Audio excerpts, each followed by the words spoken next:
E retomando nesse ano de 2025 com o nosso videocast de número 14. Aline, número 14, que beleza, não? Do Olha aí, Breast Saving Group. Hoje nós vamos falar do assunto, para variar, bem controverso, né? Que divide opiniões. O artigo que a gente escolheu hoje é um artigo chamado Brilliant Breast Study, Residual Breast Tissue After Mastectomy and Reconstruction. E vamos a ele. exatamente, Maria. O assunto de hoje é sobre o tecido mamário residual nas mastectomias profiláticas e terapêuticas, seguidas de reconstrução imediata, né? Sabemos que quanto mais fino deixamos o retalho, mais chances de complicações teremos e de resultado estético insatisfatório. Sabemos também que diferentes tipos de mastectomias levarão a quantidades diferentes de tecido mamário residual. Mas qual seria o significado clínico disso, né? Uma espessura ideal que o mastologista, o cirurgião de mama, deve deixar para trás, né, Maria? Bem, como a gente gosta pouco de uma polêmica, não é? Hoje nós vamos discutir esse artigo que fala exatamente dessa área nebulosa, né? Que é esse retalho após a mastectomia, como que a gente consegue avaliar isso? E esse artigo avalia com ressonância. E se realmente esse volume de tecido residual tem impacto na sobrevida dessas pacientes, no caso do artigo das pacientes com mutação genética dos genes BRCA1 e BRCA2. Estamos falando de um estudo publicado no caso, no ano passado, né, em 2024, na Breast Cancer Research and Treatment, conduzido pelo grupo israelense da Universidade de Tel Aviv e do Laboratório de Inteligência Artificial do Sheba Medical Center.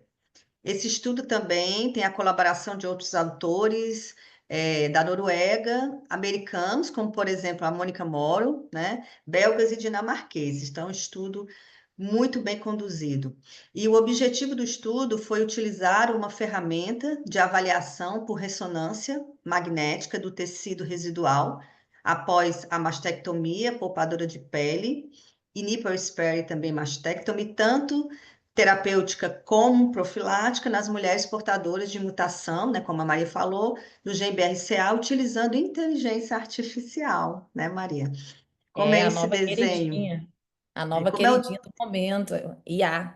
O IA? desenho é retrospectivo, ele analisou os dados de imagem e também correlacionou também com dados clínicos dessas pacientes. As imagens de ressonância foram avaliadas nessas pacientes com a mutação e o período que eles utilizaram foi entre 2006 e 2020, que foi o recrutamento, né? E de acordo com, eles usaram um banco de dados do serviço de oncogenética, que era o serviço que avaliava essas pacientes inicialmente. Foram 84 pacientes que foram incluídas nesse estudo, daí foram 89 mastectomias realizadas, foram coletados dessas pacientes dados epidemiológicos, dados clínicos, patológicos e recidivas locais e à distância também. É importante falar assim que esse tecido mamário não é novidade para ninguém que ele é encontrado em 50% das pacientes que são submetidas à mastectomia. Ele vai estar associado geralmente à densidade mamária, o tamanho da mama ressecada, o índice de massa corporal das pacientes, o tipo de mastectomia nas poupadoras de pele e de complexo areolo papilar costuma ser mais frequente, né, e maior volumoso esse volume residual, a experiência do cirurgião, a técnica escolhida e, inclusive, também o tipo de incisão dessas cirurgias. Por exemplo, a incisão inframamária costuma deixar uma maior quantidade de parênquima. E talvez pela própria dificuldade técnica, né, dessa incisão, ela é um pouco mais difícil você conseguir acessar os quadrantes superiores, por exemplo. Talvez a maior dificuldade técnica dessa incisão em sulco é você justamente atingir, chegar nos quadrantes superiores, principalmente no quadrante superior lateral, por vezes deixando algum tecido ali residual, né? Que a gente tem às vezes essa dificuldade pela distância, né, da incisão até o final da mama na porção superior. E a técnica de mastectomia, poupadora de pele e poupadora de CAP, né? Ela deve ressecar o tecido mamário da pele naquela área de transição, né, que a gente chama, que é o plano da paciente, que é justamente ali onde está a fáscia superficial. E muitas vezes essa fáscia superficial, ela não é contínua, como a fáscia, né, da região posterior da mama, que a gente observa ali até um espaço, né, um espaço frouxo, né, que a gente consegue delimitar e definir bem. Mas ali no plano da pele, muitas vezes a gente pode ter, né, esse tecido fibroglandular chegando até bem próximo dessa pele, né, e muitas vezes até com a sensação de penetração nessa pele. E anatomicamente, às vezes é difícil a gente ver essa separação a olho nu.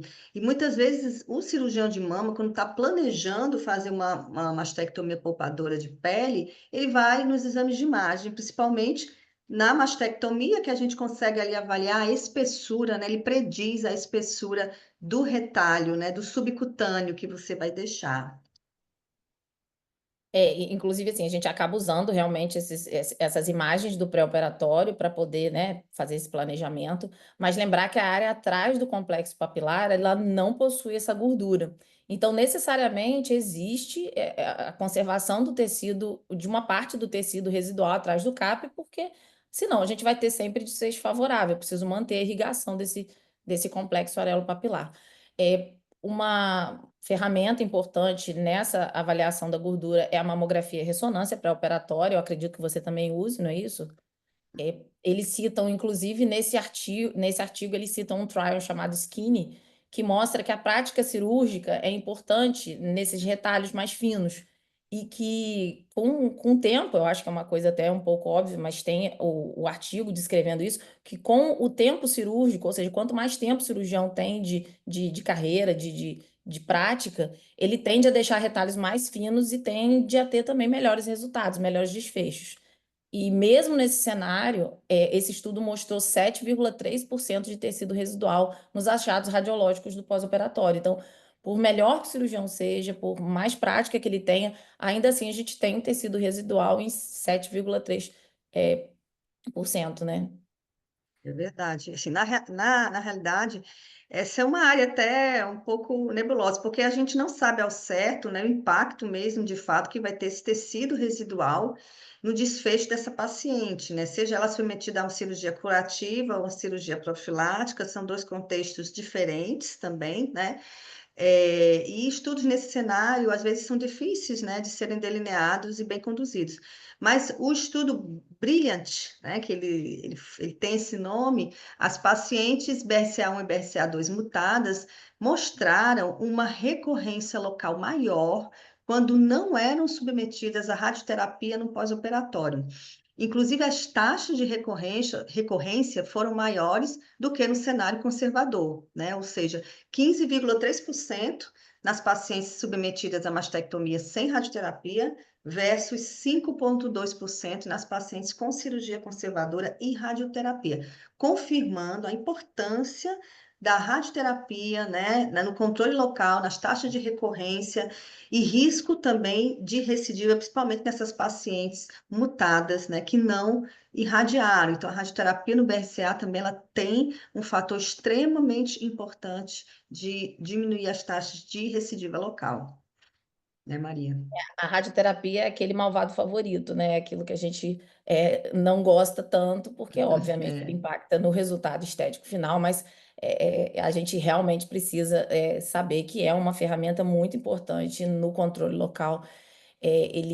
A radioterapia é importante nesse cenário. As pacientes submetidas à mastectomia que foram submetidas à radioterapia não apresentaram recorrência local, mesmo sabendo que esse grupo que foi submetido à radioterapia tinha tumores maiores, comprometimento nodal maior em relação ao grupo das pós-mastectomias sem radioterapia. Então, se eu pensar num pior cenário onde a gente vai estar indicando a radioterapia, mesmo assim, a gente teve esse controle relacionado.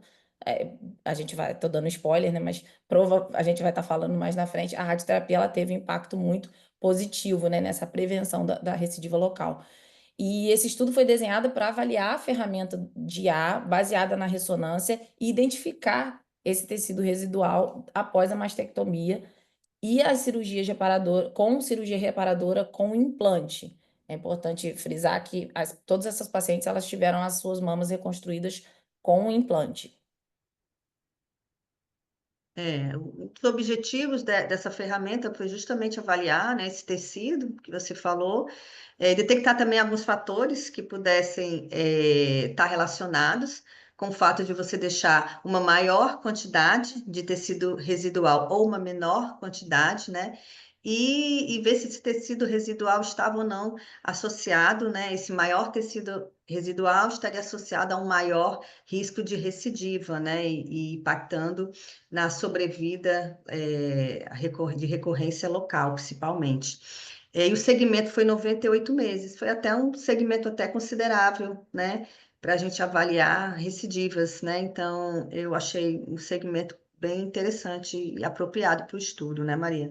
É um segmento grande e que eu achei interessante, eles fizeram, na verdade, um algoritmo em T2 e através das imagens de mamas submetidas à cirurgia apenas de inclusão de implantes, imagino que foi, eles usaram essa ideia das mamas com implante e tecido como se fosse um grupo controle dessas imagens e das pacientes após a mastectomia com reconstrução com prótese. Então, eles utilizaram as imagens das pacientes submetidas só à colocação do implante para comparar com as submetidas à mastectomia e colocação de implante. Isso foi bem interessante porque, assim, a prótese estética ela já causa uma diferença nessa ressonância. Ela faz com que o parênquima mamário faça uma atrofia. Então, ele tirou esse fator de confusão, né? Desse tecido residual atrofiado, desse tecido pela prótese, né? Pela própria pressão da prótese, e do tecido que realmente estaria. Então, ele acabou fazendo com que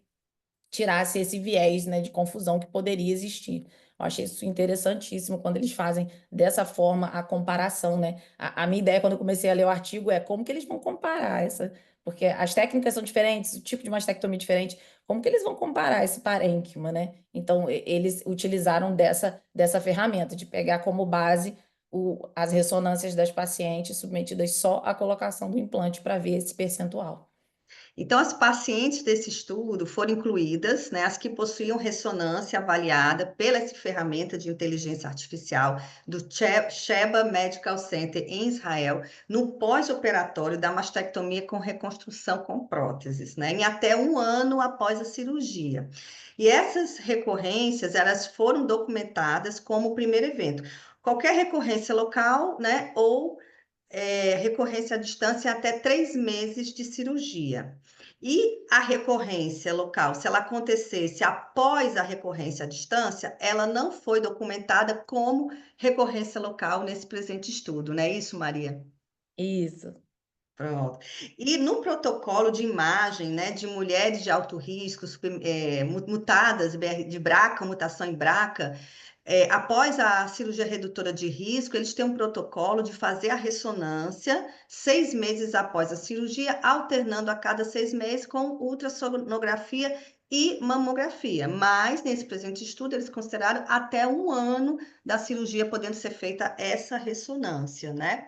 E também algo interessante que a Maria também falou, que eles fizeram questão de fazer até um ano, justamente para reduzir a possibilidade da atrofia da radioterapia, de algum efeito dessa radioterapia e da supressão ovariana também que aquela paciente tivesse feito, estivesse fazendo, né, no caso de adjuvância, né? Então, interessante que até esse cuidado de retirar essa questão da atrofia, pelos efeitos da rádio e da supressão, eles também tiveram.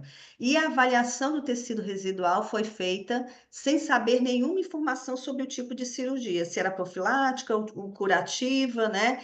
E o tipo de cirurgia específica realizada, se foi nipple ou se foi skin spell. Então, isso aí também é algo que dá margem para algum viés, né? Depois nos resultados, algo que a gente vai falar lá na frente, né, Maria? Eu achei interessante porque eles queriam que a inteligência artificial realmente fizesse uma predição cegamente, sem essa avaliação clínica. Então, era para utilizar a ferramenta, para validar essa ferramenta mesmo. Então, eles fizeram às cegas nesse sentido. Nesse sentido, mas a gente sabe que na nipple, teoricamente, pelo tecido, né, glandular, às vezes ficar mais ali espesso na região retroareolar, teoricamente a gente vai ter mais tecido do que uma skin que você tira o cap, né? Então isso aí Isso realmente aí tá lá nos ficou, viés, no final a gente vai conversar tá lá nos sobre isso também. vieses. Pronto. No período de recrutamento do estudo, 255 pacientes com mutação desses genes foram documentadas, mas só 84 apresentavam-se elegíveis, né, para análise. Um total de 89 mamas com câncer e reconstrução com implante, 5 casos sincrônicos das 75 cirurgias redutoras de risco e 44 foram feitas no tempo cirúrgico da cirurgia do câncer. Então, assim, a gente teve algumas cirurgias que foram feitas nos 12 meses subsequentes. A gente teve cirurgias que foram bilaterais, umas para o tratamento e outras como profiláticas. O follow-up médio, a gente já falou, 98 meses, e das 89 mastectomias, 5 tiveram recorrências locais e 2 recorrências regionais. Das 84 pacientes, 4 tiveram recorrências à distância. Mostra aí que a BRCA1 e 2 não é brincadeira na questão sistêmica também. É verdade. Mas até que eu achei o índice de recorrência até baixo, né? Principalmente o local. E em relação ao volume residual nas pacientes com recorrência local, foi de 426 ml. Então, eles faziam a predição, né, e colocavam em ml, versus 395 ml nas pacientes sem recorrência local. As áreas com maior tecido residual são em ordem decrescente, a lateral, a cranial e a caudal, e não houve diferença estatisticamente significativa em tecido residual e lateralidade de mama direita, mama esquerda, embora tenha, né, alguma crença de que a mama esquerda às vezes poderia, né, ter um pouco mais de tecido, mas não foi evidenciado nesse estudo. E do total de 12 eventos, nas 84 pacientes, o volume era 415 versus 401 das que não apresentavam nenhum tipo de evento. O que ele fala de evento são ou né, a recidiva local ou a recidiva à distância. E foi encontrado também mais tecido residual nas mastectomias profiláticas do que nas terapêuticas. Nas profiláticas, 410 versus 386,4 nas terapêuticas, né? Inferindo para a gente que, geralmente, quando a paciente não tem câncer, né, os cirurgiões tendem a deixar realmente um retalhozinho mais espesso, porque a paciente, teoricamente, não tem a doença, né? Então, isso a gente também, às vezes, observa. E a maior parte dos fatores que poderiam se correlacionar com a quantidade de tecido residual não mostraram significância estatística, exceto o índice de massa corporal, né? Que quanto maior o índice de massa corporal, maior foi a espessura, né, desse retalho, maior a quantidade desse tecido residual e o número de linfonodos axilares comprometidos, que quanto maior o número de linfonodos, os cirurgiões parece que foram mais radicais e deixaram o retalho mais fino, tiveram esse cuidado de deixar o retalho mais fino e, consequentemente, a mama residual também, que ficou para ser avaliada pela inteligência artificial, né, Maria? A taxa de gordura corporal teve realmente essa associação com o maior volume de tecido residual e o maior comprometimento axilar também teve associado com retalhos mais finos, com menos tecido residual. Então, como se o maior volume, como você falou, mostrasse ao cirurgião que ele precisa ser mais agressivo na ressecção. Você também faz um pouco assim, né, Aline? Acho que todo mundo, né?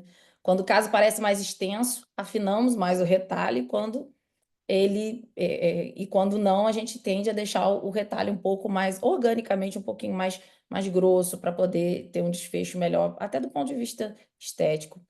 Isso foi demonstrado nesse estudo, onde os maiores volumes de tecido residual foram encontrados nas cirurgias redutoras de risco.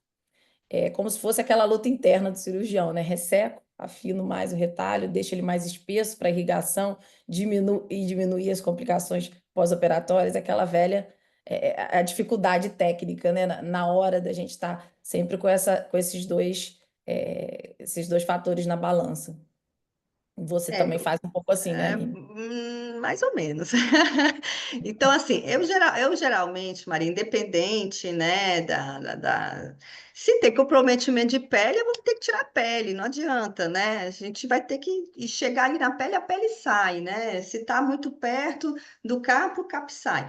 Agora, assim, em relação ao retalho, eu procuro realmente tentar chegar nesse plano. Eu me baseio muito nos exames de imagem prévia da paciente, principalmente a mamografia, né? O fato de ter mais linfonodos, eu acho também que você querer afinar mais, eu acho que também não é uma boa saída. Eu confio na terapia sistêmica, eu confio na radioterapia que essa paciente vai fazer também. E eu tento manter meu plano. Agora, claro, se é uma paciente que não tem câncer, é uma cirurgia redutora de risco, às vezes a gente tende a ser um pouquinho mais maleável, né, na espessura desse retalho, mas sempre que possível eu tento me basear pelos exames de imagem, né, tentar manter aquele plano e confio se o tumor já é um tumor localmente avançado, então assim, talvez a minha cirurgia, deixando esse retalho extremamente fino, né? Talvez não é a solução dos problemas dessa paciente. O importante é a margem sair livre e depois ela vai fazer a radioterapia, vai fazer tratamento sistêmico, que eu acho que também, né, tem o seu impacto, né, no controle local, né, Maria? Resumidamente, as conclusões foram que as recidivas foram geralmente no mesmo local onde o tumor primário foi ressecado, né? Isso a gente já tem demonstrado em outros estudos. O tratamento para recidiva local foi a lumpectomia, preservação do implante e radioterapia adjuvante. Então, quando não era feito anteriormente, era feito depois. O volume de tecido residual estava associado ao alto índice de massa corporal e na mastectomia poupadora de risco, né? Redutora de risco, a gente deixa mais. Comprometimento linfonodal dos linfonodos ressecados acabava levando ao cirurgião deixar menos. Ele descreve que as recorrências locais podem estar associadas a células tumorais residuais no local do tumor primário. Então, marcar sempre esse leito tumoral nas mastectomias para tentar fazer ali naquele local ou ressecção de pele, eu acho válido, mas ou também essa avaliação da patologia. É, Isso aí eu tenho feito, Maria, nas mastectomias poupadoras de pele, né? Quando o tumor tá ali, né, naquele nível ali que você não sabe se você vai conseguir dar aquela margem boa ou não, né, pelos exames de imagem. Então, eu tendo a marcar, mesmo indo com a mastectomia, eu né, vou ali até onde que está marcado, tento dar aquela margem dentro da segurança. Se tiver clipe, a gente faz a mamografia na hora para ver onde é que está o clipe, né? Então a gente tem alguns cuidados nesse sentido, que é justamente algo importante a gente também se preocupar com essa margem superficial da mastectomia, né? Que nem todo serviço tem essa preocupação também de estudar de maneira detalhada essa margem superficial. Então, é algo importante que também tem impacto também nos índices de recidiva, né? De recidiva local nessas pacientes. Na análise da ressonância, tem que lembrar também que o tecido propriamente dito é menor, porque a ressonância ela vai medir também o subcutâneo dessa paciente. Nesse estudo em questão, o patologista, quando dava margem livre descrita, ele não rotineiramente avaliava essa margem anterior, que é o que você acabou de falar, né? Ele não descreve essa margem adjacente à pele. Isso foi visto nesse estudo que alguns laudos do patologista não descreviam. E esses tumores mais agressivos geralmente tinha esse retalho mais fino, mas a gente não tinha essa avaliação da margem anterior. A recidiva esperada para mastectomia é em torno de 3% em 10 anos, né? Então a gente tem que ficar atento a esses números. Importante salientar também que o volume mamário residual não foi associado com uma taxa mais alta de recidiva local ou qualquer evento de câncer de mama. Ou seja, as pacientes que recidivaram, realmente tinha uma maior quantidade de tecido residual, mas isso não foi significativamente estatístico para se afirmar uma relação de causa e de efeito. No entanto, né, algo que a gente tem que também observar em relação a estudo, que devemos ser cautelosos ao concluir que o volume residual não influencia a recidiva do câncer de mama, já que uma das ressalvas do estudo é o pequeno tamanho da amostra, 89 mastectomias, apenas para você realmente tirar alguma conclusão e levar para a sua prática de que o tecido residual não vai impactar, né? E, apesar disso, o achado de 5,6% de recidivas locais, ocorrendo principalmente logo após a cirurgia primária, né, eles consideram que foi algo preocupante, pois as taxas de recorrência, em relação às taxas de recorrência locais pós-mastectomia, que tem reduzido ao longo do tempo, devido justamente ao melhor tratamento sistêmico, né? E esse valor estimado que você falou, Maria, que é em torno de 3% em 10 anos. Eles consideraram um pouco alta essa taxa de recidiva, né? E aí a gente pensa, será que isso tem relação com a mutação em BRCA, né? Será que é por conta dessa mutação em BRCA, né?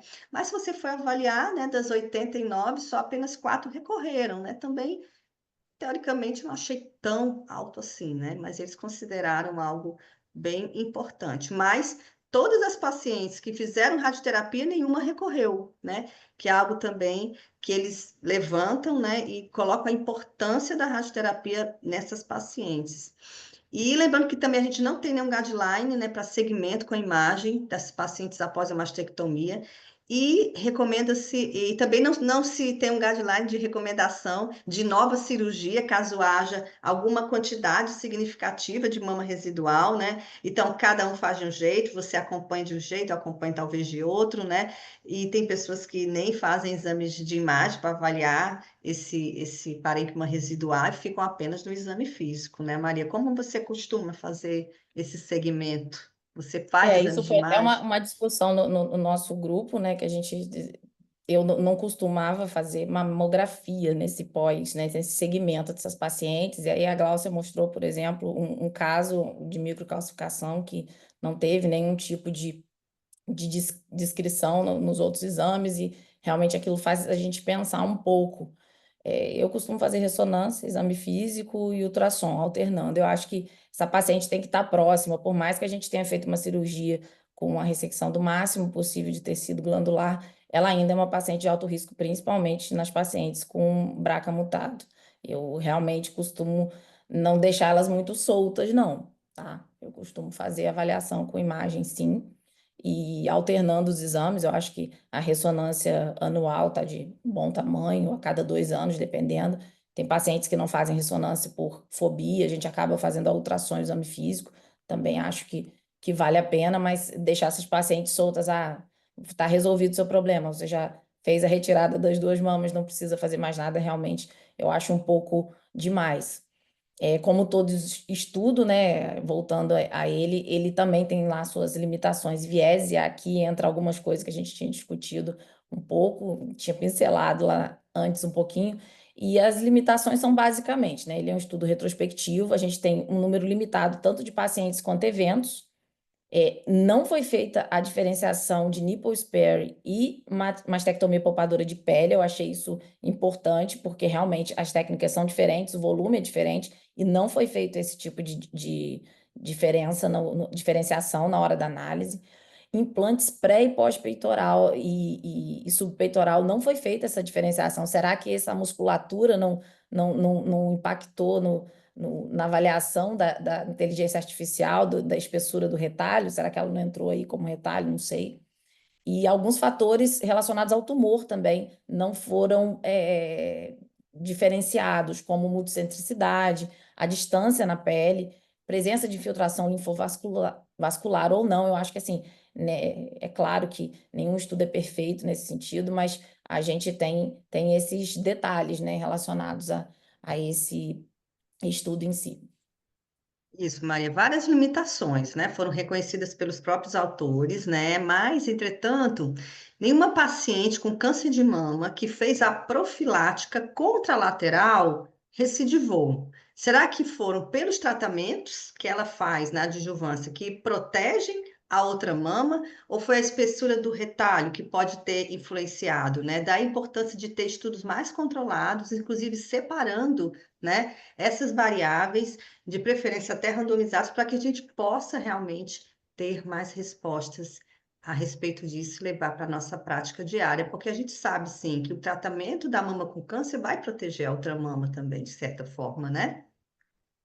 É, e assim, como conclusão, o que eu posso ver é que não foi estabelecida realmente essa relação direta da espessura do retalho e recidiva local. Mas, assim como a radioterapia, sim, se mostrou eficaz, eu acho que isso daí já é estabelecido, né? Ela é E não é eficaz, nenhuma novidade, né, Maria, nenhuma que a novidade, apesar da radioterapia. gente não gostar muito, né? Eu queria que a radioterapia É, mas fazer o quê? É isso aí. Ela realmente ela é eficaz, ela é um tratamento, uma alternativa, uma ferramenta importantíssima no tratamento para câncer de mama. E ela evitou essa recorrência local quando foi realizada, mesmo que o tumor tivesse pior prognóstico, que acaba sendo a paciente que vai fazer radioterapia pós-mastectomia, né? A radioterapia conseguiu proteger essas pacientes de uma recidiva local. Esse estudo, na verdade, que a gente está discutindo, ele foi complementar ao estudo Secret, que avaliou essa recorrência local nas pacientes BRCA e que também é bem interessante de ler. isso. E só Fica aí a complementando dica. que você falou sobre a radioterapia, né? Há um grupo, né? Alguns radioterapeutas, eles medem essa espessura do retalho e se tiver acima de 5%, alguns já acham que teria indicação de fazer radioterapia, mas houve até um consenso recente fazendo essa pergunta dentro da comunidade de radioterapeutas e cirurgiões, e a maioria considera que esse ponto de corte de 5 milímetros, né, que eles consideram de 5 milímetros, que sinceramente é uma espessura muito fina, na minha opinião, não deveria ser levado em consideração para você indicar radioterapia numa mastectomia poupadora de pele ou poupadora de CAP, né, apenas pelo único critério exclusivo de espessura do retalho, né? Então, que é o que eu trago aqui também na minha prática diária, né? A gente não fica medindo de rotina e a gente não fica indicando se der acima de 5, né? Até porque cada mulher tem seu plano, tem também a medida, pode estar juntamente com apenas o tecido subcutâneo, então isso é uma coisa muito relativa, né, Maria? E o estudo Brilliant, ele também está em andamento, e está havendo, né, um planejamento para se avaliar o volume de mama, né, da mama que chama mama nativa, que é aquela mama antes da cirurgia, o volume mamário residual e os focos tumorais. E aí parece que a gente vai ter mais publicações desse grupo e trazer mais respostas aí para as nossas dúvidas, né? Então é isso, Aline. Espero que vocês tenham gostado desse videocast e até a próxima semana aí. Um Obrigada, gente. abraço, até o próximo videocast Breast Saving Group, o videocast para quem faz oncoplastia e reconstrução mamária.